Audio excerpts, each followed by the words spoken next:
24년 11월 12일 작성글. 오늘 재미난 이야기는 개인적으로는 꼭 대박이 났으면 하는 회사의 이야기입니다. 지극히 인도주의적인 마음의 희망이 종목 추천이나 매매 권유가 아님을 미리 밝힙니다. 파킨슨병을 들어보셨나요?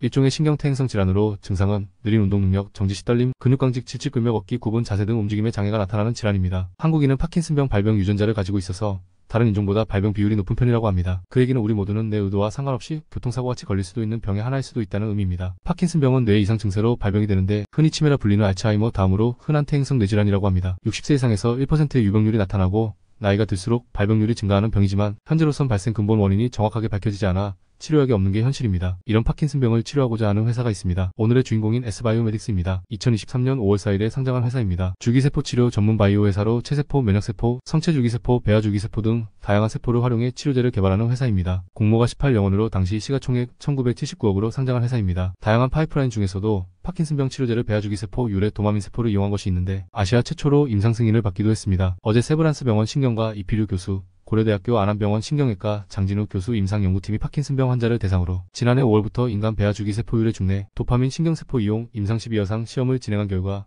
증세 호전 효과가 나타났다는 기사가 나왔습니다. S바이오메딕스의 치료제를 활용한 거죠. 결과가 놀랍습니다. 기존 도파민 치료 약물 치료에선 부작용을 보인 환자들이었지만 임상 투약 1년 만에 배드민턴과 탁구를 칠 수 있을 정도로 일상생활이 가능해졌다고 합니다. 저도 전문가까지는 아니기에 일부 전문 소견을 찾아보니 전체 파킨슨 평가 점수 후의 야척도 혼언드야 스케일과 파킨슨 중증도에 따라 15단계까지 있다고 합니다. 1단계는 초기 파킨슨 증상 거의 없음, 5단계는 죽음 앞둔 말기 파킨슨을 지칭한다고 합니다. 임상 대상 3명 환자들이 평균 3.7단계 중증 파킨슨에서 2단계 초기 파킨슨으로 드라마틱 변화를 나타냈다는 게 이번 임상 결과입니다. 또한 3명이 모두 보행장애가 있었는데 100% 호전이 되어 보행장애는 사라졌는데 이 얘기는 누워있던 파킨슨 환자가 걸어다닐 수 있게 되었다는 겁니다. 치료제가 없었던 파킨슨병이 실제로 치료가 된다는 것을 확인한 역사적인 결과치를 이번에 확인했다는 겁니다. 바이오 관련 전문가가 아닌 추식쟁이 관점에서 보다 보니 부족한 부분은 많겠지만 파킨슨병 환자들에게도 머지않은 미래의 완치라는 희망이 생기게 해줄 수 있는 회사가 S바이오메딕스가 될 수도 있습니다. 추식쟁이 관점에서 재미를 찾아보겠습니다. 상장 이후 오버행 이슈와 당장은 임상기간을 거치다 보니 주가는 1년이 조금 안되게 지지부진했습니다. 그러던 주가가 올 3월부터 보호예수 해제, 1년을 앞두고 1만원대에서 5만원까지 4월 한 달간 급등 시세를 만들면서 시장의 주목을 다시 받았습니다. 임상 결과에 대한 기대치와 보호예수 해제된 세력들이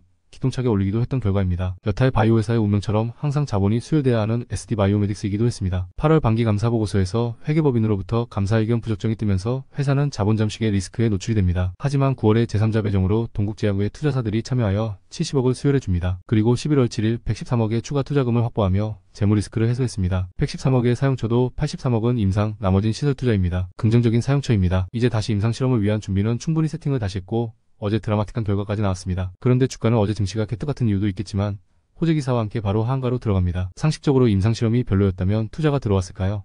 회사가 당장 망할 회사였다면 11월에 추가 투자가 가능했을까요?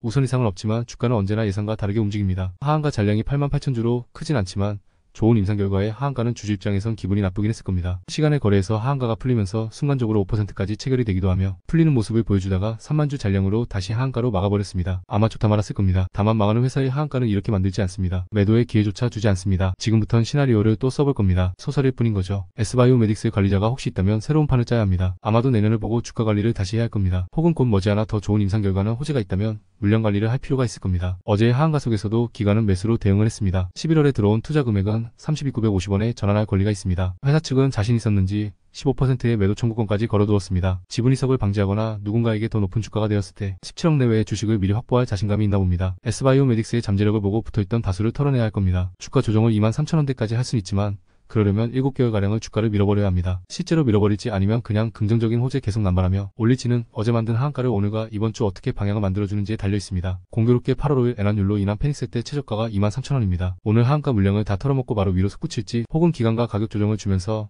다음 상승을 만들지를 이제부터 재미로 보시면 될 듯합니다. 무엇보다도 계속 임상에 좋은 결과치를 도출하여 실제 파킨슨병으로 고통받는 분들에게 희망이 되는 회사가 되면 좋겠습니다. 바이오는 성공하기 전까지는 어쩌면 계속 자본이 수혈돼야만 살 수 있는 슬픈 운명을 타고났습니다. 그 과정을 거쳐 살아남으면 셀트리온이 되고 알테오젠이 되고 하는 겁니다. 모든 삶은 우연의 연속이고 운빨입니다. 물론 그 틈틈 사이는 각자 나름의 목표와 노력을 실천하며 주도적인 삶을 만들어가고는 있습니다. 그렇지만 세상 결과가 그 열정과 노력에 항상 보상을 해주진 않습니다. 어제 중국 광동성 주아이시에서 SUV 차량이 인구가 밀집되어 있는 체육센터로 도진해서 인도에서 운동 중이던 시민들을 사상케 하는 일이 벌어졌습니다. 운동 산책 등 일상을 즐기던 사람들 100여 명이 치였고 이 중 35명이 사망하고 43명이 병원 치료를 받을 정도로 부상을 당했는데 급발진 사고도 아닙니다. 이혼 후 재산 분할 과정에 불만을 가지고 돌발 행동을 했다는 겁니다. 참 죽은 사람들은 평온한 일상을 보내는 밤이었을 텐데 또라이 한 명이 돌발 행동까지는 예측할 수 없죠. 한문철 TV의 교통사고만 봐도 어이없는 사고가 참 많습니다. 그리고 그냥 길 가다가도 해코지를 하는 놈들도 있죠. 매일 무탈하게 집에 돌아가 가족을 만나거나 하루를 마무리하는 것만으로도 어쩌면 행운 가득한 하루일 수도 있는 게 인생인 듯합니다.